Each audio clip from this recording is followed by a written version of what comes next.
Hey everybody, it's Craig Fitzpatrick from Hosmer Chiropractic, and today we're going to be talking about how to treat your lateral hips with a supernova ball. Why the supernova ball? Because, as you can see, the supernova ball has all these tiny grooves and channels. These grooves and channels are there to give a place for all the nerves that we have in our lateral hips. We've got a lot of nerves in our lateral hips, some big, some small. And these little grooves and channels gives a place for those nerves to go while we are treating the tight and overactive muscles of our hips. And this way everyone feels good without nerve irritation, or at least that's the hope. It'll only cost you $45, which I know is a lot of money. But you know, if it takes away your hip pain, it's worth its weight in gold. But still, thanks a lot, Kelly Starrett. But I digress. So, when we do this, what's really important is to make sure you are in the right spot. Okay. We don't want to be so high with the ball that we are grinding on the hip bones. That's not going to do anything good. We don't want to be so low that we are hitting the greater trochanter or our thigh bone right down here. That's not going to do anything good. So as we're doing this, we're going to kind of be in this area. We're not going to go too far back and irritate our sciatic nerve or potentially irritate like the bones and all the nerves that come out here at our sacrum. And we don't want to be so far forward that we're hurting some good bits or some of the nerves that are down here in our pelvis.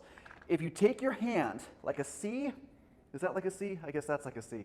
Depends on which way you're looking at it. Dyslexia! If you take your C and you put it right here on your hips like that, that's a pretty good indicator of where you should be. We also tell people, think about being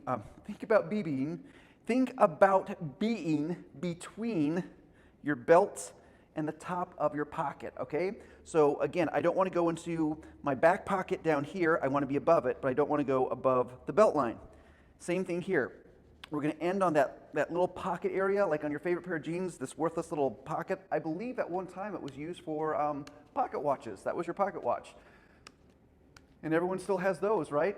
Thanks a lot, Kelly Starrett. So what I suggest to do is we're going to start at the back of our hips. Again, not too far in by our coccyx and our tailbone. We want to be up here, and I'm going to slowly rotate. Think about an inch a second.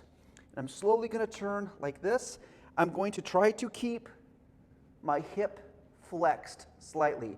If I straighten my leg, that's going to tension the muscles, and it's going to be very difficult for them to be able to relax when we're doing this. The whole point of this is to help relax over tight muscles, right?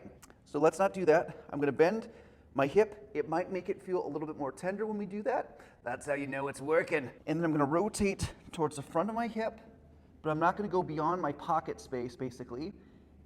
And what I'm going to do is in this slow scan, about an inch a second, I'm going to pay attention to the two worst spots. And those are the spots that I'm going to treat. Now, you could always treat more than two. I'd love you for that. I'll be best friends with you if you do that. But try to do at least 2 spots per day.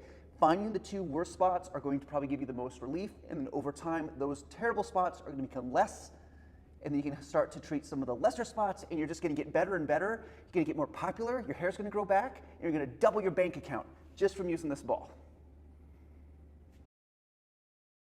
So, what do we do when we get on those really nasty spots? Well, I'm glad you asked. When I find a particularly tender spot, like where I am right now, the idea is I'm going to stay on that spot until the pain decreases by about 1/3.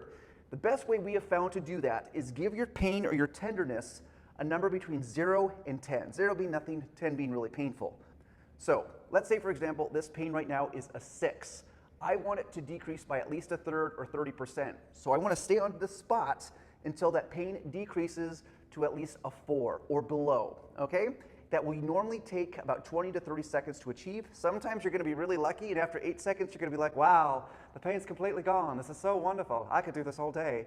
And then sometimes it might take longer, like close to a minute. Regardless, if you've been on a spot for a minute and it hasn't changed at all, move on to a spot a little bit further forward, a little bit further back, a little bit higher, a little bit lower, depending. I just did that backwards. A little bit higher or a little bit lower, okay? But of course, being careful not to hit that thigh bone or the crest of your hips. The reason you don't want to stay on it any longer is there is still the potential, even though this ball has those great channels that we talked about, there's still a chance that you could irritate a nerve, and a nerve or a nerve pain will not go away if you stay on it. Thanks a lot, Kelly Starrett. All right, now this can be super tender. And sometimes it might be too tender for some people. You might even cry, and that's okay. Actually, that's not okay. The whole point of this is to relax the muscles. And if it's too painful, the muscle's not going to be able to relax. So if this feels too intense to do this on the floor, you can do it against a wall. You can also do it on your bed. What's great about doing that is since the ball is on the mattress, it's going to sink in and it will make it a little less intense than doing it on the floor. Okay, so there you have it, the trigger point ball for your lateral hips. If you have any questions, please feel free to reach out to us here at the clinic. Goodbye.